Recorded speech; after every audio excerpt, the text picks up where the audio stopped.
Thanks so much for joining us. If elected, what would your agenda be?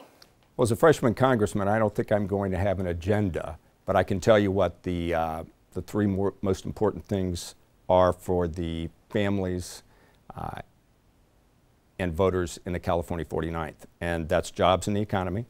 And I think for San Diego and San Diego County, as well as Southern California, that means betting and investing on technology. And we have great research centers here in Southern California, particularly San Diego, between Scripps, UCSD, biotech. It just goes on and on. The next thing that I think is very important to the voters of the 49th is to deliver on the promises for my sisters and brother warriors who served in Iraq and Afghanistan. And that means fully funding, fully staffing, and correcting any of the bureaucracy bottlenecks in the VA. And last, I think, is transparency in government that really speaks right now to requiring the disclosure of any and all donors in the political process, so we don't have the black dark money in independent PACs that both parties should now see is an evil and a threat to our democracy. And how would you accomplish this if Republicans keep the majority? Well, I think what you need to do is to recognize it's not as easy as reaching across the aisle. I don't know if it ever has been. But I think that what you need to do is to change the metrics and the leverage points in Congress. And let me give you an example, just one example. I don't think we need to discuss whether or not climate change is real. It's not productive. I can tell you what is necessary, and that is a Manhattan-type project, equivalent for renewable energies. And I can tell you how I believe this Congress and the next Congress should get there. I know that the Navy and the Marine Corps, two big players in San Diego, have been going up the hill for the last 10 years, pounding on doors, pounding on tables, demanding that they have more renewable energy. And that's what we need to do. Now, if you ask me, does that appeal to both Democrats and Republicans? When you're talking about national security, particularly in the area of projecting force around the world and deterring aggression, renewable energy is something that is pivotal. And I think you're going to have an effect with jobs in the economy right here in San Diego if Congress funds that type of research. Right now, a lot of people in the country, there's been a lot of focus on a lewd videotape that has surfaced of Donald Trump speaking to a reporter. Can you offer your thoughts and reactions to that? It's ridiculous we're even talking about whether or not there's any context to that. I've been an attorney for 3.5 decades, and it's offensive. It's criminal. Anyone who ever endorsed Donald Trump on that video clip alone should retract their endorsements. I don't see that there's any middle ground with that. And you've spoken out and supported Hillary Clinton. Are you comfortable with you talked about, your experience as an attorney, but you have also spoken about your military experience. Are you comfortable with her position on foreign policy, maybe her record as Secretary of State? Are you fully on board with your support for Hillary Clinton? Well, I look at foreign policy as a joint effort between the executive branch and the legislative branch. I think that one of the problems with the Capitol Hill has been they have not stepped up and honored their obligations in voting for or against issues like Syria, which is really cowardly. You need more people on the Hill in Congress that have seen the dark side of combat tours. I believe that if you had 25% of congressmen and congresswomen who would get up every day and wonder whether or not their son or daughter was alive, you'd have different attention to detail and different courses of action considered.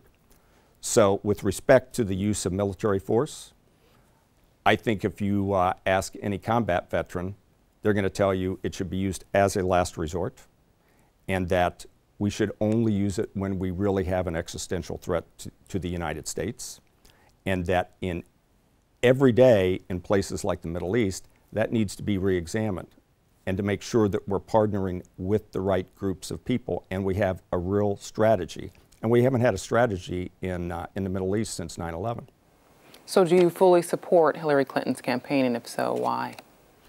I think that I personally believe that the Democratic platform, the most progressive platform in history, is the right course to steer for our country.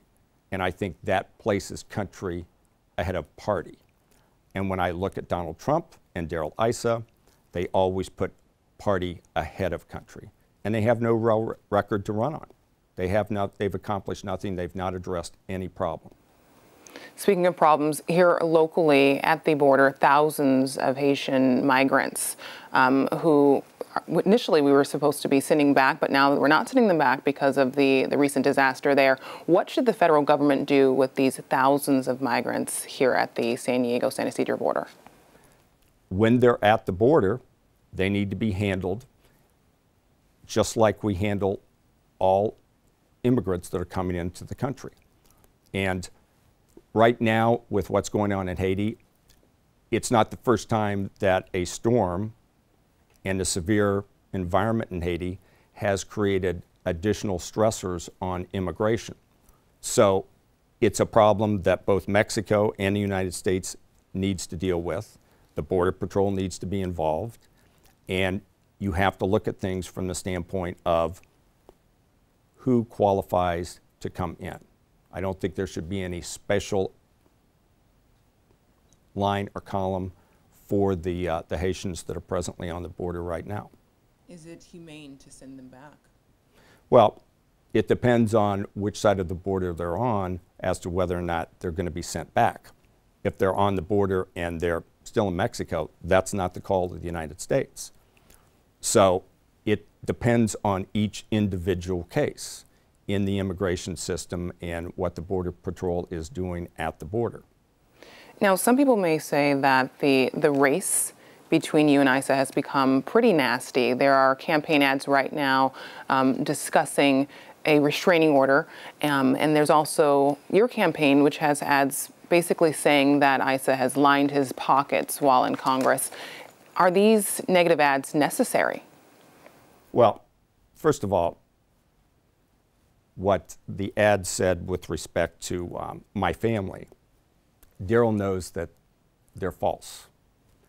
My wife addressed this right at the beginning of the campaign, and Darrell Issa knows it. She said that we're past our difficulties. The legal process played out, everything was dismissed, and we've raised 2 great kids. Everything else has been taken out of context. My wife's also been very clear that she supports the campaign and will be voting for me in November.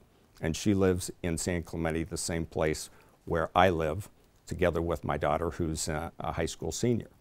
Both my son and my daughter have made a great commercial video spot supporting the campaign as well, and pointing out that Darrell Issa's attack on my family was despicable and cowardly. So with respect to Darrell Issa's actions, he has to do that because he doesn't have a record.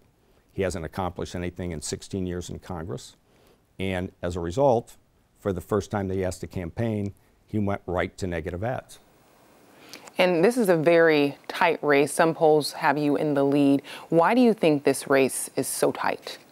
I believe that they're looking at what Darrell Issa has failed to accomplish and what he's failed to address. And they're looking for someone who is more solution-oriented. I don't pay attention to the polls. That's for the media, that's for the talking heads, that's for the pollsters. I think what's more important is to listen to the families of the 49th. That's what I've been doing, and that's what I've been trying to address in the campaign up to this point. I don't think it makes any difference who may be ahead right now. It's who's going to win the voters' hearts and future hopes for their families, their children, and their grandchildren on November 8th. That's what's going to be important. And finally, if elected, this race has been divisive in many levels. How would you help to kind of bring the people together after this election season? I think about talking about the problems. Look, one of the things that I gained from being a Marine since 1974 is I've never gone anywhere in the Marine Corps, whether or not it was a peace mission or whether or not it was a combat mission. No one ever talked about politics. Nobody made any decisions in the staff room, on the street, or in the middle of a fight based upon politics. It was solution-oriented. And I think that's the switch that always needs to be on in our politics. Putting party ahead of country is what got Darrell Issa to where he is. And I'm always going to make decisions that put country and people ahead of party to do the right thing and to make people look forward to the future. Thank you so much. Thank you, Ebone.